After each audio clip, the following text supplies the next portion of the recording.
Ambassador Minho walked into the massive council chamber, his footsteps echoing in the silence. Around him sat representatives from dozens of alien species, their faces showing pure terror. The emergency meeting had been called after 3 entire star systems simply vanished from all communications. The holographic display in the center showed what remained of the Kepler sector, where once thriving planets had orbited their stars, now only scattered debris floated in the darkness. Entire civilizations had been wiped out in mere days. Council leader Vextar, a tall being with grey skin and multiple eyes, stood up slowly. His voice shook as he spoke to the assembly. "The Devourers have returned after 10,000 years of silence. Every military force we sent to investigate has disappeared completely. No distress calls, no final transmissions, nothing." Minho had heard the stories about these creatures. Ancient legends spoke of biomechanical monsters that consumed everything in their path. Most species thought they were just myths, scary stories told to children. But the empty space where 3-star systems used to be proved otherwise. "We have exhausted all our options," Vextar continued, his multiple eyes focusing on Minho. "Our most advanced fleets, our strongest weapons, our best tactical minds, nothing has worked. The Devourers seem unstoppable." The chamber fell silent. Every alien representative knew what came next, but none wanted to say it out loud. They all turned to look at the human ambassador, the only member of his species allowed in their sacred council halls. Minho cleared his throat and activated his translation device. "The humans have reviewed your request for military assistance against the Devourer threat. Our response is simple." He paused, looking around the room at the desperate faces. "We accept." A wave of mixed emotions swept through the chamber. Relief that someone had agreed to help, but also deep fear of what they had just unleashed. Humans were known throughout the galaxy, but not for good reasons. Their home planet Earth was classified as a Class 12 death world, the most dangerous category possible. Most species avoided humans completely. Their planet was covered in deadly weather, poisonous creatures and natural disasters that would kill any normal being instantly. Yet somehow, humans not only survived there, but actually thrived in such conditions. Vextar's voice dropped to almost a whisper. "Are you certain your people understand what they face? The Devourers have destroyed civilizations that existed for millions of years. They consume entire planets, leaving nothing behind." Minho smiled, and several aliens stepped back instinctively. Human expressions often looked threatening to other species. "Council leader, you called us Deathworlders for a reason. On our planet, we face extinction-level threats every single day. Volcanic eruptions, massive storms, predators that hunt in packs. We have been preparing for something like this our entire evolutionary history." The ambassador pulled up data on his personal device. "Our fleet will depart within 24 hours. Captain Gina has volunteered to lead the mission, along with her crew of specialists who have experience dealing with impossible situations." As Minho spoke, the other council members exchanged worried glances. They had asked for help from the most dangerous species in the known galaxy. Now they wondered if they had made the right choice, or if they had simply traded one nightmare for another. The Devourers had consumed 3 star systems, but they had never faced humans before. Captain Gina sat in her command chair aboard the USS Prometheus, scrolling through page after page of alien military reports. Each document told the same story: complete destruction, no survivors, total communication blackout. She shook her head and tossed the tablet onto her desk. "Do-hyun, come take a look at this," she called to her chief engineer, who was currently upside down under a control panel, fixing something that probably wasn't even broken yet. Do-hyun slid out from under the machinery, grease smeared across his forehead. "What's got the aliens so worked up this time, Captain?" He wiped his hands on a dirty cloth and picked up the tablet. As he read through the reports, his expression changed from curiosity to amusement. Soon he was laughing so hard he had to lean against the wall for support. "They're afraid of some big bugs that eat spaceships? This is what has the entire Galactic Council wetting themselves." The sound of metal scraping against stone echoed from the corner of the bridge. Marine Commander Su-young sat cross-legged on the floor, methodically sharpening her combat knife against a whetstone. She didn't look up from her work as she spoke. Let me guess. Some ancient enemy has returned from the depths of space to consume all life in the galaxy? The blade sang as she tested its edge. And now they want the scary humans to come save them? Gina nodded, pulling up the tactical displays. 3 star systems completely devoured in less than a week. The aliens are calling them the Devourers, and acting like they're facing the end of the universe. So-young finally looked up, grinning widely. Sounds like Tuesday back on Earth. Remember last month when those hurricane-force winds knocked out the entire Pacific Coast defense grid? Or when the Yellowstone caldera started acting up again? Do-Yun chuckled and sat down in his engineering station. My grandmother used to tell stories about fighting off polar bears with nothing but a fishing net and determination. These aliens have never lived through a real winter, have they? The captain stood up and walked to the main view screen, where Earth hung in the distance like a blue marble.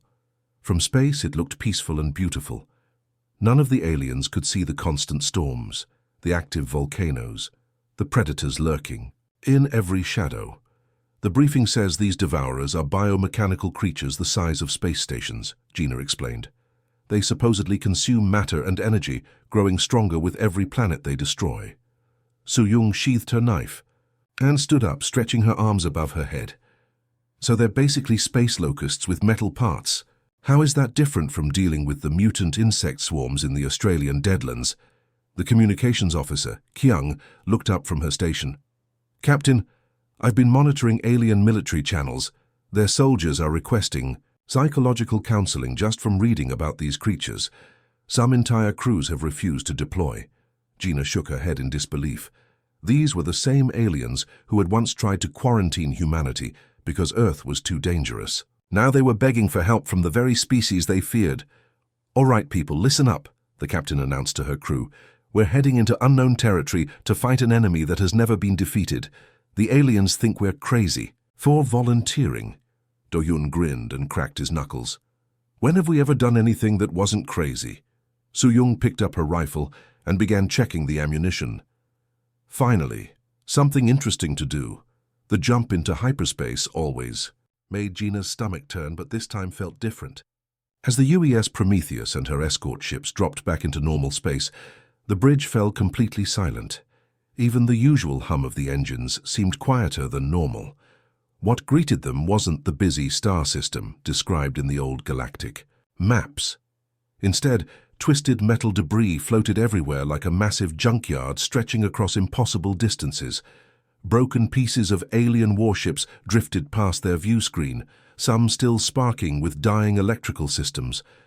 My God, whispered Kyung from her science station, her fingers dancing across multiple screens.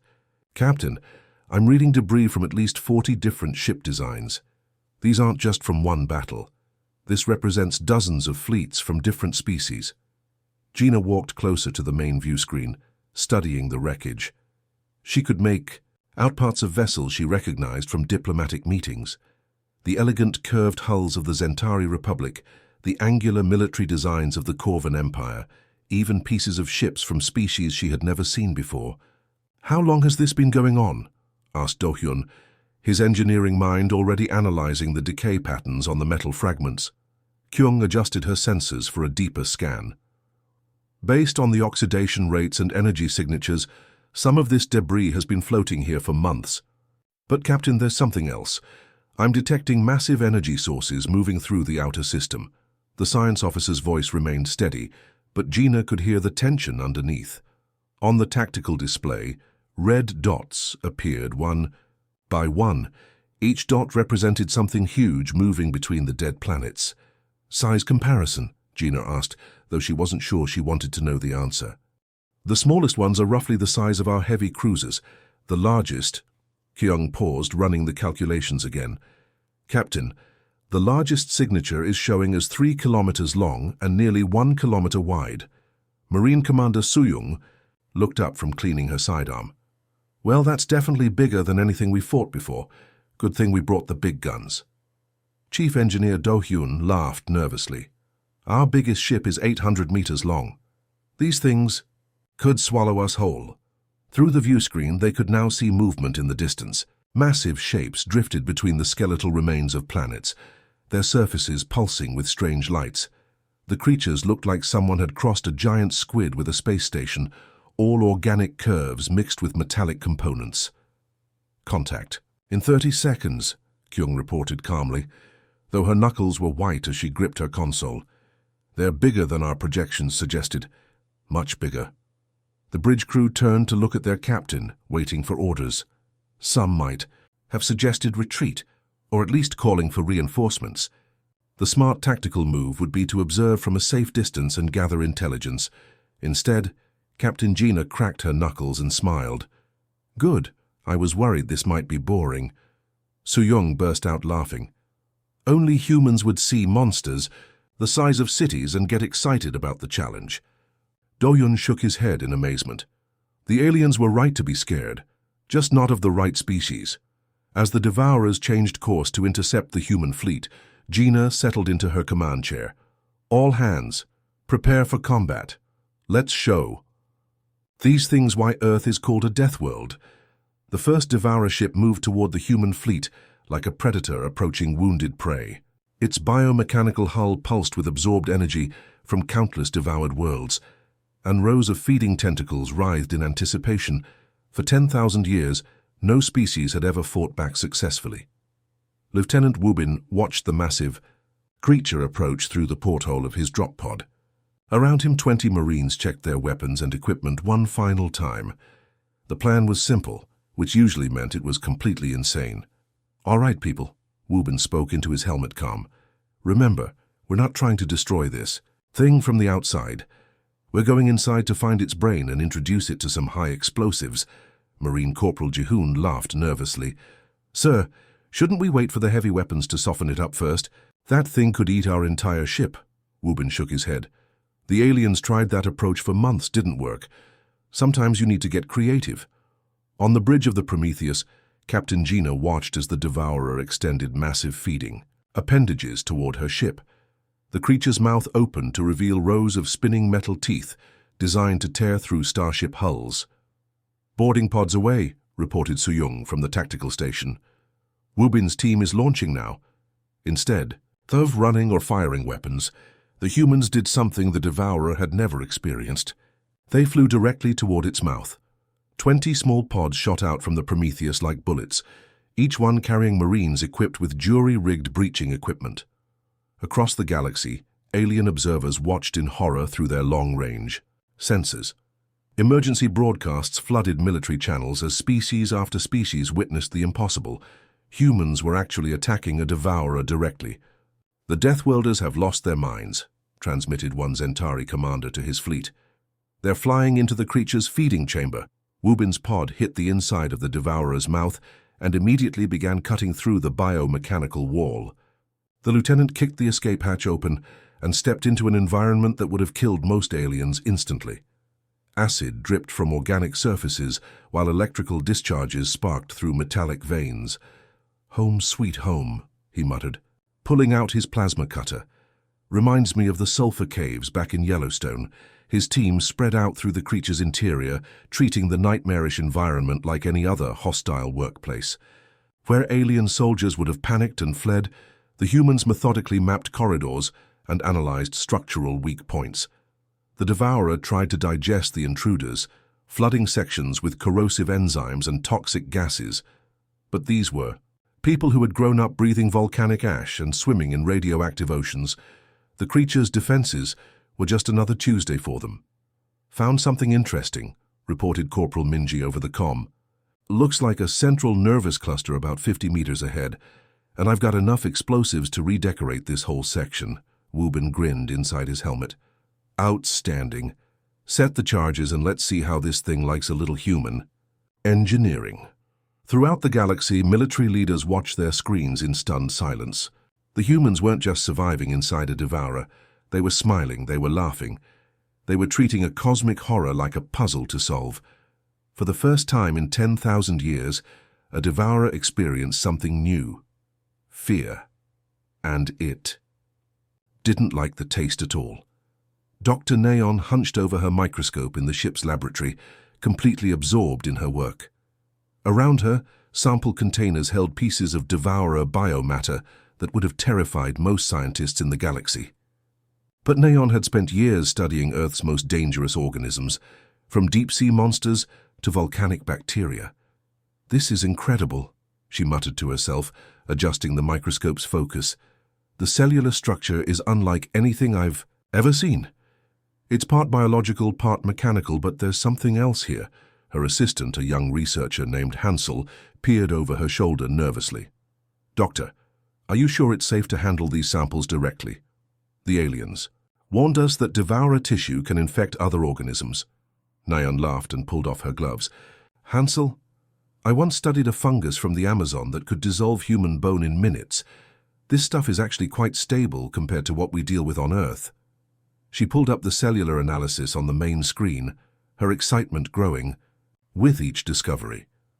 "Look at this protein structure. It's designed to break down and absorb almost any form of matter. But there's a weakness. The binding agents that hold the biomechanical components together rely on a very specific mineral compound." Meanwhile, on the bridge, Tactical Officer Jinwoo was having his own breakthrough. He stood before a massive holographic display showing the asteroid belt between the system's third and fourth planets. Dozens of space rocks floated in perfect formation, each one now equipped with small guidance thrusters. "Captain," he called to Gina, who was reviewing battle reports from the first engagement, "I think I've found a better way to deal with these oversized bugs." Gina walked over to examine his display. "What are you thinking, Jinwoo?" The tactical officer pointed to a cluster of devourers feeding on the remnants of the fourth planet. "The aliens keep trying to fight these things with energy weapons and explosive missiles, but those creatures are designed to absorb energy and convert matter into more of themselves." He manipulated the display, showing trajectory calculations for the modified asteroids. "But what if we don't give them anything to absorb? What if we just hit them really, really hard with something they can't digest?" Gina raised an eyebrow. "You want to throw rocks at them?" "Not just rocks," Jinwoo grinned. "Rocks moving at significant fractions of light speed. Physics is physics, Captain. Even these cosmic horrors have to obey the laws of momentum and energy transfer." On the display, he showed the planned impact sequence. Each asteroid had been fitted with ion drives and guidance systems cobbled together from spare parts. The plan was beautifully simple. Accelerate large masses to incredible speeds and let gravity do the rest. "The aliens have been overthinking this," Jinwoo continued. "They are trying to out-technology creatures that have been perfecting their design for thousands of years. But you can't evolve your way out of being hit by a moon traveling at half the speed of light." Dr. Nayon's voice crackled over the intercom. "Captain, I need to speak with you immediately. I've found their weakness." Minutes later, Nayon burst onto the bridge carrying a tablet full of data. "The Devourer's biomechanical fusion depends on trace amounts of a rare mineral called trilithium. Without it, their cellular structure breaks down completely."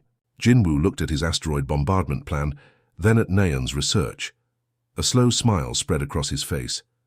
"Doctor, what would happen if we coated those asteroids with something that neutralizes trilithium?" "They'd disintegrate on contact," she replied, her eyes lighting up with understanding. Captain Gina looked between her two officers and grinned. "I love it when a plan comes together. Let's show these ancient horrors what human ingenuity looks like." The hunting began at dawn, ship time.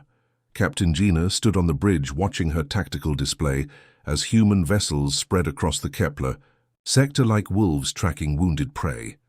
What had started as a desperate defense mission had transformed into something the Devourers had never experienced. They were being stalked. Chief Engineer Do Yun emerged from his workshop covered in grease and grinning like a madman. In his hands, he carried a device that looked like someone had crossed a plasma rifle with a microwave oven and added several components that definitely weren't in any standard manual. "Captain, you're going to love this," he announced, setting the contraption on the weapons console.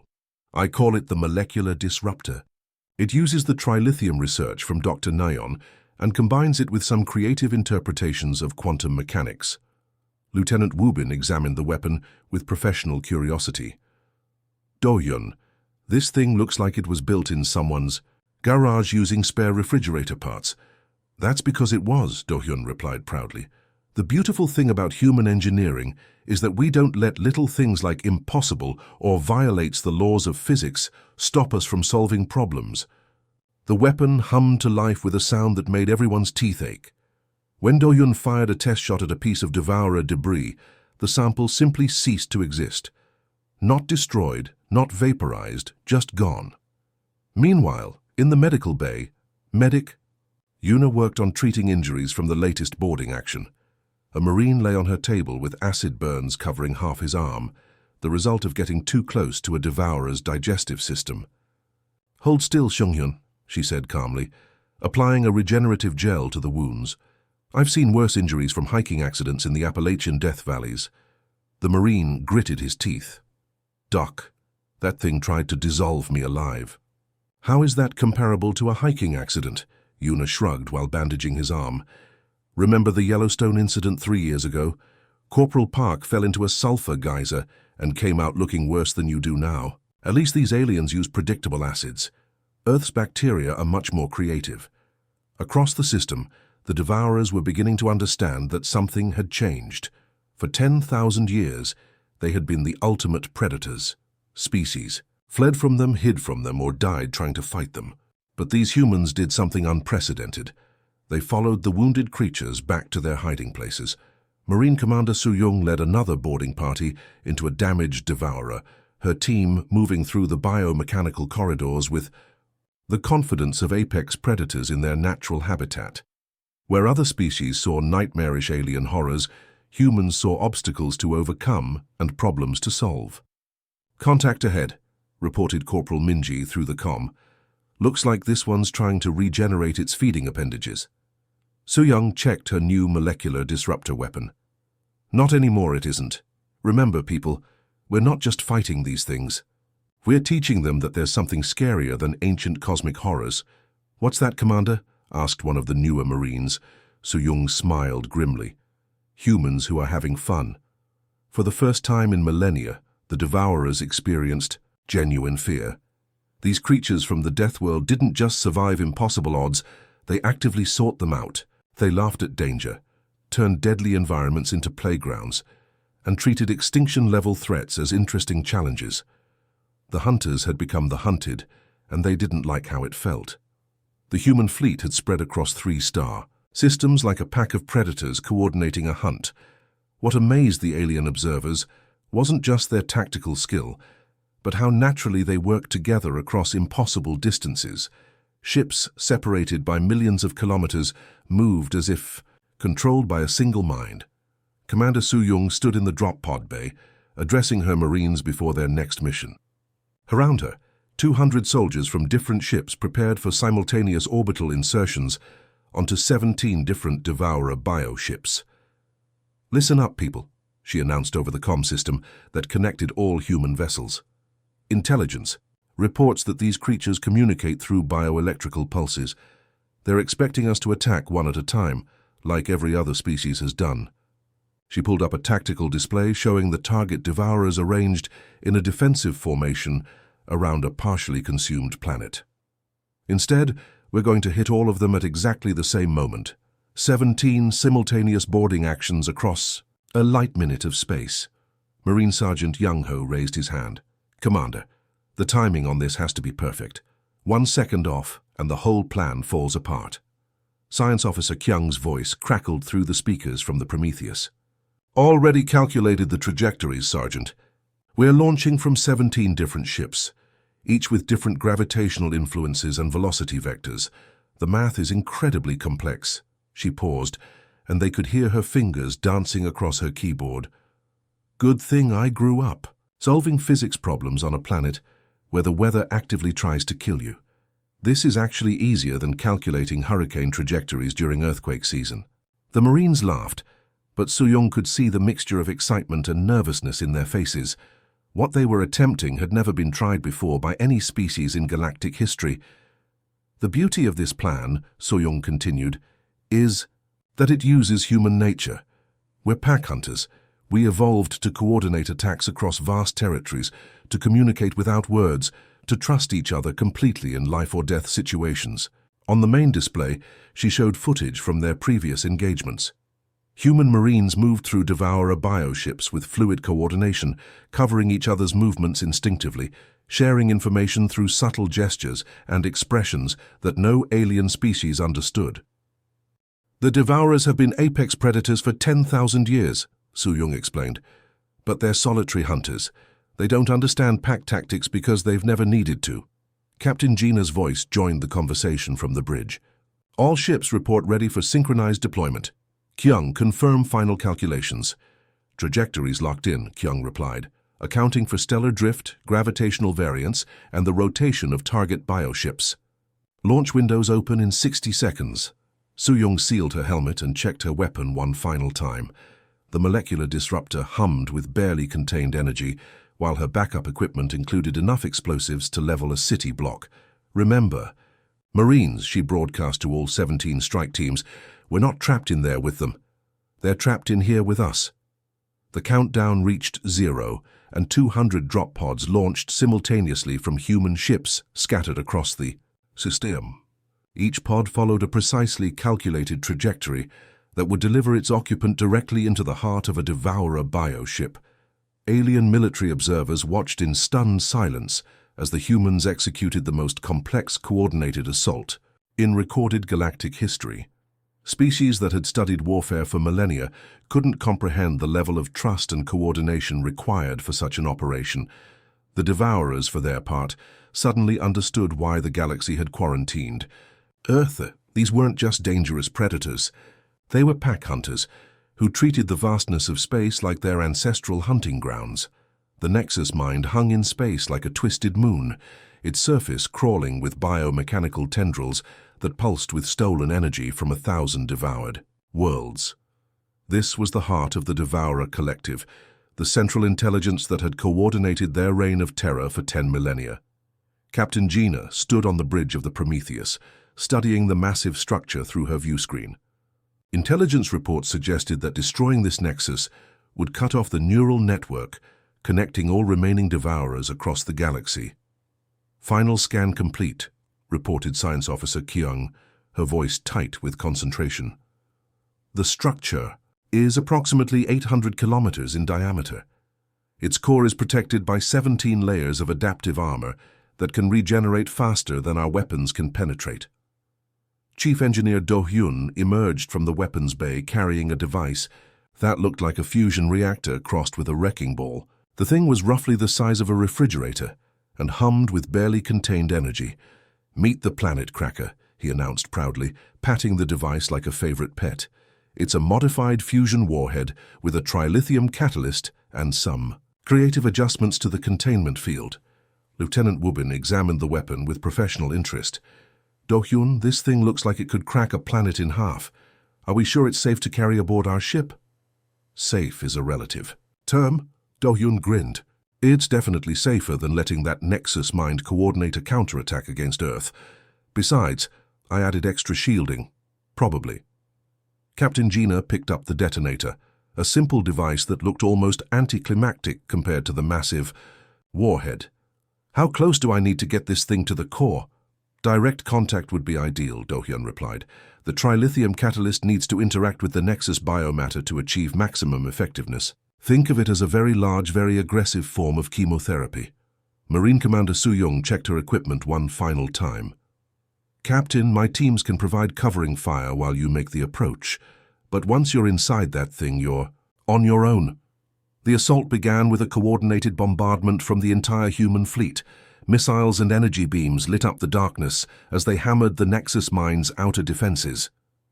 The ancient structure responded by extending massive tentacles that could have crushed battleships, but the humans had learned to use the creature's size against it.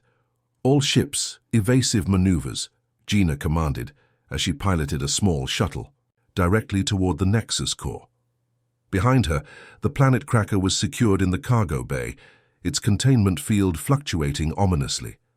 The Nexus mine's interior was a nightmare of organic corridors and pulsing neural networks. Acid dripped from the walls, while electrical discharges arced between biomechanical components. For most species, this environment would have been instantly fatal. Gina navigated through the passages with the confidence of someone who had grown up on a planet where the weather actively tried to kill her. "Just like exploring the volcanic caves in Iceland," she muttered, dodging a spray of corrosive fluid. The core chamber was a vast space filled with a pulsing mass of neural tissue the size of a city block. This was the brain that had orchestrated the destruction of countless civilizations. "Time to introduce you to human ingenuity," Gina said, activating the planet cracker's timer.